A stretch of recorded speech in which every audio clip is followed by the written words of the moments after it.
What's up, guys? We're here at Fort DeSoto Park in Pinellas County, Florida.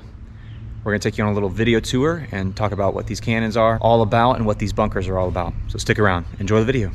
Southwest of St. Petersburg, Florida, Fort DeSoto Park is a park operated by Pinellas County on 5 offshore keys or islands.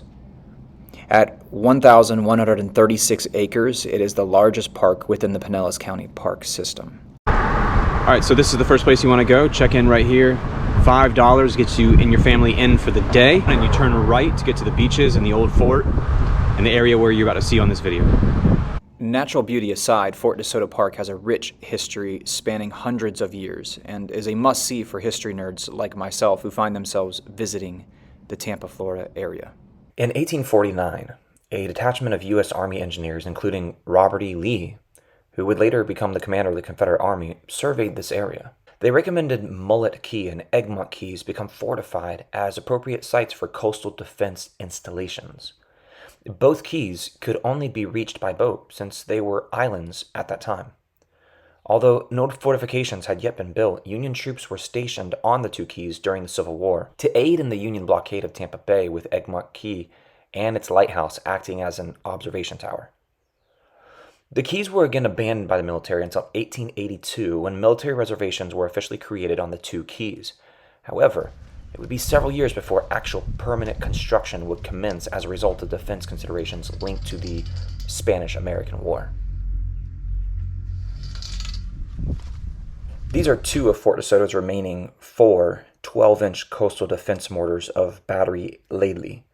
The battery originally had 8 of these guns, 2 in each pit, and these M1890 breech-loaded and rifled mortars, which were built by Watervliet Arsenal in Watervliet, New York, they had a maximum range of 1.25 miles, or around 2 kilometers, at a 70-degree elevation and 10 kilometers at 45-degree elevation.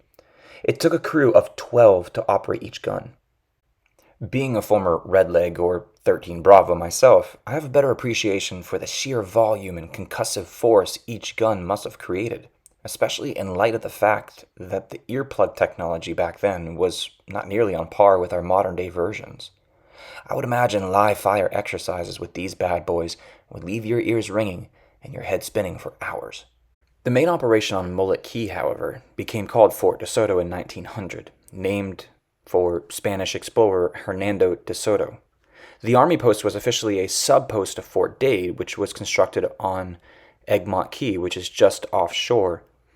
These posts were to contain batteries of artillery and mortars to protect Tampa Bay from any invading forces, particularly the Spanish. Construction of Fort DeSoto began in November of 1898 and completed in 1906. The foundation of the fort was constructed of a seashell concrete formula, and the walls and the ceiling used a seashell, stone, and concrete mix. The post, when completed, consisted of 29 buildings. The post's features included a large barracks, a hospital, a guardhouse, a blacksmith, and a carpenter shop, an administration building and mess hall with kitchen, bakery, and storehouse. The site also had brick roads, concrete sidewalks, and a narrow gauge railroad to aid in moving materials and supplies around the post. The post was active from 1898 to 1910, and at least one company was present at Fort DeSoto at all times, and many times several units were present. Mosquitoes were a constant problem, and the post was very hot in the summers. In 1910, most troops were moved to Fort Morgan in Alabama, and only a caretaker force remained. By 1914, only an ordnance sergeant and game warden remained at the post. Through most of World War I, a large caretaker force was at the post, usually with about 22 privates, 2 non-commissioned officers, and 2 commissioned officers. And in 1917, 4 of the post's mortars were disassembled and shipped to Fort Rosecrans in San Diego, California. In November 1922, the Army announced it would soon close both Forts DeSoto and Dade. And on May 25, 1923, the forts were officially abandoned, and only one caretaker remained at each post. A number of tropical storms and hurricanes severely damaged the buildings on the post. A few were destroyed, as was the Battery Bigelow in 1932. The Army attempted to sell the post, but there was little interest. In September 1938, Pinellas County bought the areas on Mortar Key for $12,500.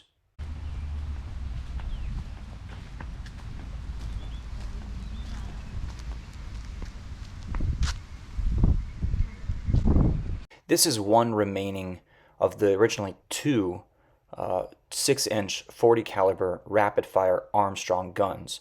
It was originally located at Fort Dade out on Egmont Key, the island that is offshore. And the guns were refurbished and remounted for display at Fort DeSoto back in 1980.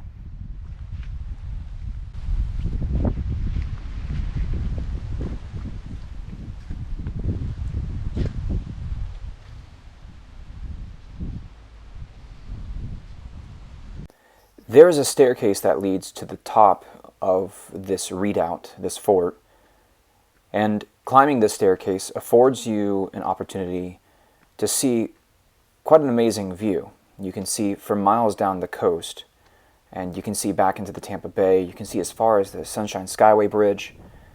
But you'll notice these vents here. These are air vents that would serve the barracks or the bunkers down below that are subterranean bunkers. This is, important for air circulation. But back in that direction, you can see the Tampa Bay, and then looking north here, you can see the coastline up along Mullet Key here. It's a beautiful day, sunny day, and the water is that nice, pristine, greenish blue. And out in this direction, south and west of Mullet Key, is Egmont Key. And the only way to get out to Egmont Key is by ferry. And we're going to talk about that ferry and that experience here in just a little bit. But you can maybe make it out just past those buildings there on the fishing pier. You can see an island off in the distance. That is Egmont Key and the home of what used to be called Dade, or Fort Dade. South of the old fort, about a quarter mile, is the fishing pier that's managed by the county, managed by Pinellas County. And this is where you can find some freshwater showers. There's a fishing pier. There is a small beach here as well. But out here due west of this particular point is Egmont Key, and you can make it out there in your horizon. You might see a white speck there, almost dead center in the middle of the screen. That is the Egmont Lighthouse. This is the old home, like I said, of Fort Dade. And the only way you can get here is by private boat or by a ferry, which you can charter at this location. So this is a beach restaurant. They have things like burgers and hot dogs and fries and stuff here, but they also have inner tubes and beach toys that you can purchase for kids, family members. This is one of the remaining observation towers. This was an artillery observation tower. So forward observers would sit up here and they would observe enemy ships coming into port, and they would call for fire back at Fort DeSoto. And you can see here, this is the beach looking south and west. This is not obviously conducive for swimming, but these are some of the breakers that they installed here to keep erosion down from Mullet Key. Whenever a bad hurricane comes through this area, you're always going to lose a portion of the surface area. The island itself is going to erode away into the ocean as the storm surge rises up and actually beats against the island itself. So again, you can see out there on the horizon, you can see the island called Egmont Key. Now there is a small community of people living on Egmont Key, and they call themselves the Tampa Bay Pilots Association. It's probably, if I had to guess, anywhere between 10 to 20 people living in this little community. They are ship pilots, and what they do is they actually will get on a helicopter or they'll get on a boat, and they'll actually go out to the Gulf of Mexico and meet an incoming freighter, and they will climb aboard that incoming freighter, and they will actually steer that ship into port because they know the channels associated with Tampa Bay. So now we're walking out to the beach here at Fort DeSoto, and it's quite a lovely beach. They have handicap access, obviously, as we descend this ramp.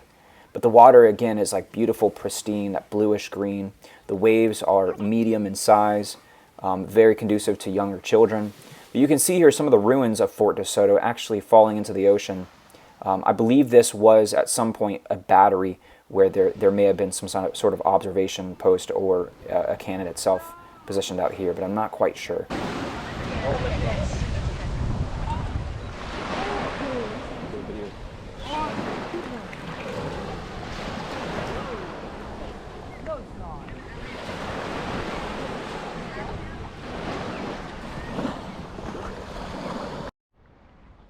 Right there next to the pier, there tends to be a lot of dolphins that hang out. So if you're coming from an area where you never see dolphins in the wild, this is a great place where you're, you know, guaranteed to spot some dolphins, because people are fishing off the dock here, so there's a lot of activity with fish, and the dolphins are naturally gravitate to that because they want to eat those fish as well.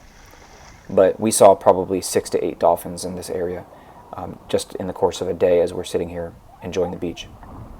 So the water is a little bit murky here. This is being churned up by the waves and whatnot, but it is doable if you're interested in snorkeling the water and looking for sea creatures and hermit crabs and different species of fish down below. But the water is relatively shallow. You know, you could probably walk a good 50 yards out and it'd be maybe chest deep, which again is really conducive if you have kids and you're worried about them going out too far into deep water. This is very different than the east coast of Florida, where the waves break really close to shore, and you know, there's a pretty rapid drop off as soon as you walk down into the water in places like Daytona Beach or St. Augustine. It's a little bit more turbulent. There's definitely significantly more waves that are going to be larger in size. So again, this is one of the specimens we found, one of the hermit crabs we found here at the beach, and we were just kind of checking them out, letting them play here in the bucket, and then we let them go before we left. This is the spot where you want to go if you want to catch a ferry ride out to the Egmont Key. Now, Egmont Key is super cool. It's amazing if you have a chance to go out there. However, the prices on these ferries were exorbitant. When I went 15 years ago, it was $7 per person. Now, it's $35 to catch a ferry ride per person out to this Egmont Key. Now, I'll let you decide whether or not it's worth it, but Egmont Key I found it was very rustic, very unkempt. It's way more adventurous, and there's a lot more of the fort that you can explore. Now, what we're about to do is we're about to get in a time machine and go back 15 years in time and look at some pictures of my wife and I getting on this ferry and heading out towards Egmont Key. So this is one of the ships that we passed out here in the Tampa Bay. It's coming in. This is one of the ships that the pilots would board and pilot into the port of Tampa. And this is the Egmont Key. There's me standing at the base of it. This is Fort Dade, what's left of it, the ruins of it. You know, they have all these different powder rooms still labeled from 100 years ago. These are some of the corridors that you can walk through. Again, all this is open to the public. You can just walk through this abandoned fort. It's really cool. Especially, again, if you're like a history nerd, artillery nerd, military history nerd, this is the place to go. So this is a powder passage where they'd keep all the powder so that any fire or exploded ordnance wouldn't, it'd be less likely to catch the powder room on fire. And there's my beautiful wife from 15 years ago. Hasn't aged a day in 15 years, though.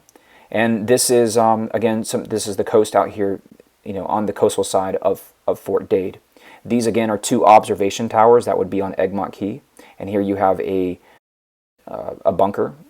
And this is what the observation towers would have looked like back when they actually had a structure built around them. But guys, I really appreciate you watching this video. I hope you get out there and enjoy Fort DeSoto if you find yourself in the area, and walk some of these old abandoned cobblestone roads that go through Egmont Key, and beach scenes like this that are very rare that you might not see otherwise. This would be a great day hike or day adventure for you and your family if you guys want to explore some of these neat ruins. And this place and places like this are some of the most unexplored places by most tourists to Florida and even Florida natives themselves. So a trip like this will really get you off the beaten path.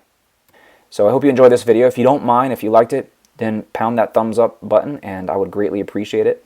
You know, it helps YouTube float videos like mine up so that it can support our small but growing channel. And subscribe if you feel like it, if you enjoy watching videos like this or other content that I put out there. But I really appreciate you guys watching, and until the next video, hope you keep it real and have a wonderful day.